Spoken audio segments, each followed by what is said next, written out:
This is Real News Media TV, coverage you can trust. Please like, share, subscribe, and hit the notification bell. Select all for daily news updates. JTA says employers should be held liable for hiring unlicensed teachers.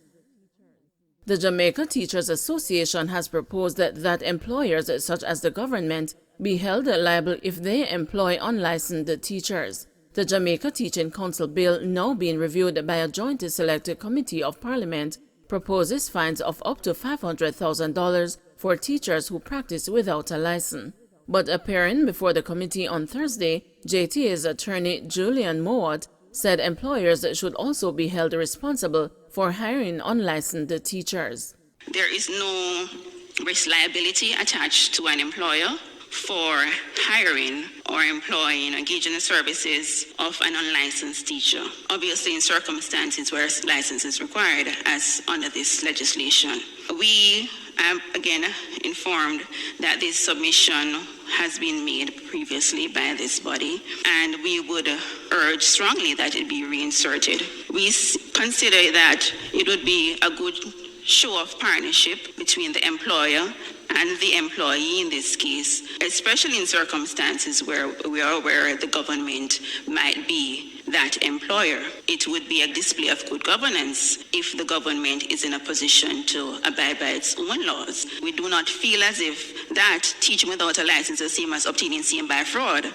And with that being said, it should carry a lesser fine. So our recommendation is to reduce that to a maximum of $200,000.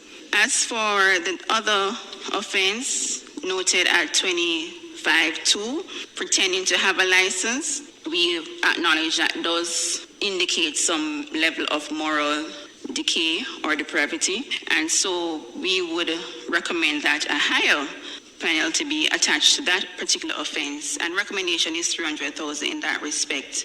For the most egregious of the three categories, fraud, our recommendation is that that particular provision remain unchanged. Midday consular calls on motorists to desist from leaving disabled vehicles on public roadways. Councillor for the Montego Bay Northeast Division of the St. James Municipal Corporation, Senator Charles Sinclair, is appealing to operators of trucks and other large heavy-duty vehicles to ensure that proper arrangements are made to immediately remove their motors in the event they become disabled along roadways. Sinclair's appeal comes against the background of a motor vehicle crash along the Elegant corridor in the Flanker vicinity on Wednesday, May 18, which claimed the life of 37-year-old tour operator Richard Edwards, a resident of Flanker in St. James. Edwards died as a result of injuries he received when his car ran under a flatbed truck which was parked along the thoroughfare and which had no reflectors on it. In expressing condolences to the family and the friends of the deceased, Sinclair said it is sad to know that the life of someone who was trying to make honest bread for his family was snuffed out under such circumstances. This practice of motorists leaving their disabled heavy-duty units along the roadway must stop. Far too often, right across the island, people are being killed as a result of other motorists leaving these disabled vehicles on the roadway. This is a breach under the new Road Traffic Act, and the Jamaica Constabulary Force must ensure that they enforce this law. Motorists whose vehicles become disabled on the public thoroughfare must employ the service of a wrecking company to immediately remove it, failing which the police should enforce the penalties as contained in the new Road Traffic Act, the senator said.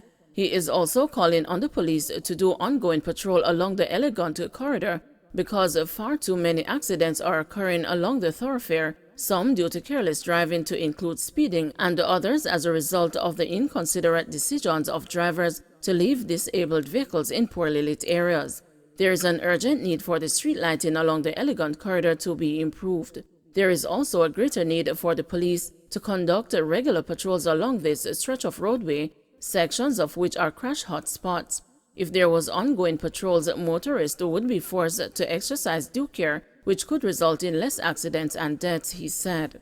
It is really sad that the Edwards family has lost a loved one in such a tragic manner. I am appealing to motorists and pedestrians to use the road with care and to play their part in protecting lives and properties, Sinclair added.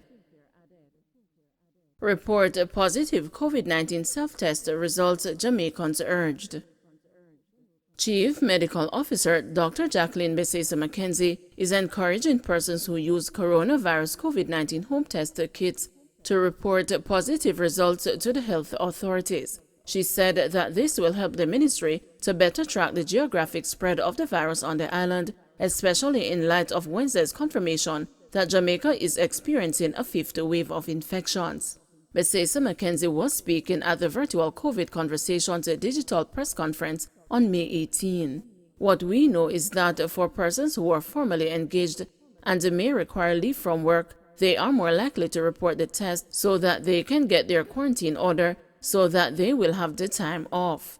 For persons who are informally employed or who may not require that certification, they may not report the positive test, so we can't be confident in the numbers that we are getting. But we do encourage persons to report the test results to the health department so that we can keep track of the numbers, she said. Meanwhile, Portfolio Minister Dr. Christopher Tufton said the National Health Fund has already procured several of the tests which have been distributed to health centers across the island. We will do our best to ensure where we can to make those available for testing. Otherwise, of course, you can get a test done at a private entity, he said. Alleged Pathways killer to no trial date on October 6. A trial date will be set on October 6 for murder accused Andre Ruddock, who is charged for cutting the throat of a woman during an alleged church ritual in St. James. The accused, who appeared remotely in the Home Circuit Court this morning, had been evaluated by a forensic psychologist. Outstanding documents such as a post-mortem report and a ballistic certificate were received in court this morning by the prosecution. A plea and a case management has been set for October 6. Justice Vinette Graham Allen also made an order for the indictment to be filed and a disclosure should be made on July 1. The post-mortem and the ballistic certificate should also be disclosed on or before July 1. Ruddock reportedly confessed to the murder of 39-year-old Tanika Gardner during the October 17, 2021 alleged sacrificial ritual at the Pathways International Kingdom Restoration Ministries in St. James. Ruddock is represented by attorneys Anthony Williams and Venice Brown. Scores gathered at a funeral for Tabby Diamond. Scores of mourners are at the Randy Williams Entertainment Center in St. Andrew for the funeral service of reggae stalwart Donald Tabby Diamond Shaw, one-third of the iconic Mighty Diamonds musical trio. Shaw was shot and killed on March 29 in his community of Olympic Gardens in St. Andrew. He was 67. The event, which is now underway, is expected to feature a number of reggae music giants paying tributes to the late Mighty Diamonds lead singer. Bongo Herman, Tammy Cowan, and Frankie Campbell are among the musicians in attendance. The hearse with Shaw's casket arrived at the venue 15 minutes before the scheduled 11 a.m. start, evoking tears among mourners. It was accompanied by 2 stretch limousines which carried family members. On the top was a speaker box blaring music from the Mighty Diamonds, including Pass the Kochi and Have Mercy. Man charged with vendor's murder in downtown Kingston. The Kingston West Police have made a breakthrough in the murder of a vendor in downtown Kingston. They have charged 36-year-old Sheldon Boyd, a vendor of Bustamante Highway, Tivoli Gardens, with the killing of Kemar Gordon of Content Close in Spanish Town, St. Catherine. It was reported that on May 8, the 2 vendors were involved in an altercation and Mr. Gordon was stabbed with a knife. He died at hospital. Security guard freed of murder charge. A security guard who was charged with murder in November 2019 was found not guilty when he appeared in the Home Circuit Court on Thursday. Carlos Robinson was freed of illegal possession of a firearm and wounding with intent charges following a no-case submission by his attorney, Vincent Wellesley. Mr. Wellesley argued that his client acted in self-defense. It was reported that Mr. Robinson was at his mother's wake in St. Catherine when a man hit him twice with a machete. Mr. Robinson pulled his licensed firearm and shot the man, who later died. Presiding Judge Justice Leighton Pusey accepted Mr. Wellesley's submission that there was no case to answer. Don't forget to like, share, subscribe, and hit the notification bell. Select all for daily news updates.